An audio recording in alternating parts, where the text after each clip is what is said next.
માંગરોળ શહેરમાં બહારકોટ વિસ્તારમાં આવેલી સિંદોરિયા વાવ તરીકે ઓળખાય છે, જે વર્ષો જૂની આ ઐતિહાસિક વાવ છે, જેમની નકશી આજે પણ લોકોના મન મોહી લે છે. પણ આજે ખંડેરની હાલતમાં જોઈ અને સૌ કોઈ શ્રદ્ધાળુઓને દુઃખ થાય છે, ત્યારે આપણે એમને સ્વચ્છતા તરફ લઈ જઈ શકીએ એવો સૌ સાથે મળીને સંકલ્પ કરીએ ચાપલી કે અટકાઈ આજ ને પછી હવે કોઈ પણ જાતનું કંકોત્રી, ફૂલ, હાર, નારિયેળ કોઈ પણ પૂજાપાની વસ્તુ અહીં ન નાખવામાં આવે, જેથી કરીને આપણે એમની જાળવી રાખીએ. નમસ્કાર.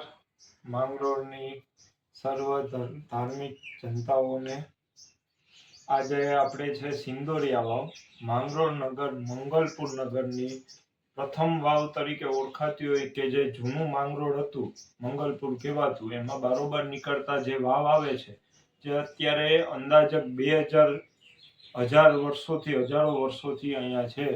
હવે તેમાં માંગરોળની જનતા દ્વારા કચરો, પછી છે આપણે કંકોત્રી કે ભગવાનના ફોટાઓ, તમામે તમામ વસ્તુ પધરાવવામાં આવે છે અને તેનો કોઈ નિકાલ નથી. તંત્ર તથા સર્વે કોઈ ધ્યાન દેતું નથી. એટલે જ્યાં નિકાસ હોય તમે તેવી જગ્યા ઉપર તમે આ પધરાવો તો યોગ્ય લાગે, જેમ કે સમુદ્ર છે, નદી છે, કે જ્યાં એનો નિકાસ યોગ્ય રીતે થઈ જાય છે. પણ તમે પરિણામે અહીંયા મૂકી જાઓ છો તો આ વાવ પરિણામે ઐતિહાસિક ઘરેણું કહેવાય આપણું, એનો સંગ્રહ વ્યવસ્થિત રીતે થતો નથી, સાફ સફાઈ રહેતી નથી. તેથી સૌને અપીલ છે કે તમે જે વસ્તુ પધરાવવાની હોય તે નદી નાળામાં અથવા સમુદ્રમાં પધરાવો તેવી વિનંતી છે મારી. નમસ્કાર મિત્રો, ઐતિહાસિક વાવ એટલે શરણાણિયા વાવ, જે માંગરોળની જૂની અને ઐતિહાસિક છે, જેમની બાંધણી, જેમની નકશીકામ આજે પણ જોવાલાયક છે. જ્યાં કહેવાય છે કે નાગપંચમીના દિવસે ગૃહિણીઓ ત્યાં માથું ટેકવવા માટે આવે છે. ઐતિહાસિક વાવ છે, આમનું પણ ઘણું મહત્વ છે.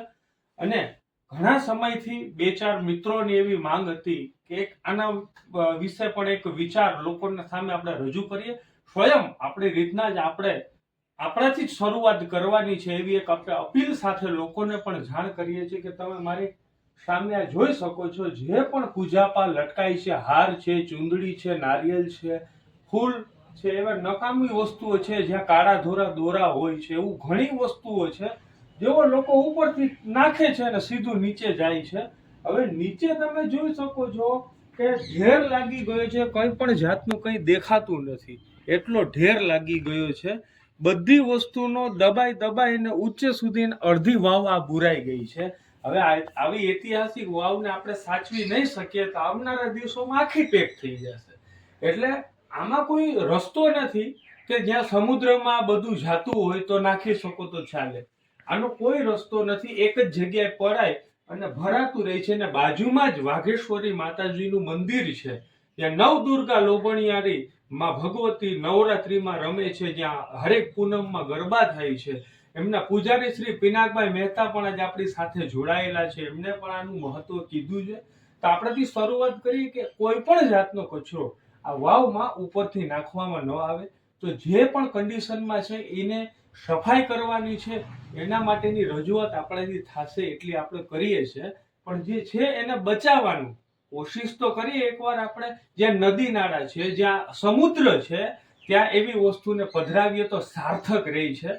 આવી જગ્યા ઉપર લઈ અને એકદમ કચરાનો ઢેર, ગંદકી થઈ જાય, જેના મચ્છરોનો ઉપદ્રવ, આજુબાજુમાં કેટલી જીવાતો અહીંયા પણ અત્યારે ઉડે છે હાલમાં, જે આજુબાજુના વિસ્તારોમાં જાય છે, પછી ત્યાંના છોકરાઓ પણ માંદા પડે. ઘરમાં સ્વચ્છતા રાખીએ, આંગણામાં સ્વચ્છતા રાખીએ, તેવી જ રીતના આવા મંદિરોને પણ આપણે સ્વચ્છ રાખીએ. જે આવી વાવો છે તેને સાચવીને રાખીએ. આપણું ઘરેણું કહેવાય છે. સોરઠ તરા જગ જૂની મારો ગર્વ ગિરનાર કહેવાય છે, જ્યાં સાધુ સંતોની તપોભૂમિ, એટલે સૌરાષ્ટ્રની આપણી આ ભૂમિ કહેવાય છે. એમને સાચવીને રાખીએ, એમની કદર કરીએ, એમનો આભાર, તમામ પબ્લિકનો આપણે આભાર વ્યક્ત કરીએ છીએ કે આ વસ્તુઓને જન જન સુધી પહોંચાડો. જન ભાગીદારીથી આ વસ્તુને આપણે સાફ સફાઈ કરી શકીએ એવો પ્રયત્ન કરીએ. જય માતાજી.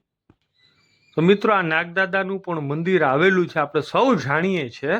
ત્યાં આજુબાજુમાં રહેતા લોકો પણ ક્યારેક ધૂપ દીવા અગરબત્તી કરવા આવે છે અને થોડી ઘણી સફાઈ પણ બને ત્યાં સુધી લોકો વારી ચોરીને સાફ સફાઈ રાખે છે. તે માંગરોળિયા બાપા તરીકે ઓળખાય છે. આ અલગ અલગ જ્ઞાતિના હિન્દુના સુરાપુરા તરીકે ઓળખાય છે. આ નાગ બાપા છે એ બ્રાહ્મણના છે, ઉપર બધીમાં લખેલ છે કે શ્રીમાળી બ્રાહ્મણના છે. બરાબર છે. વરસ દરમિયાન તે લોકો આવે છે, બધી નિવેદ કરે છે.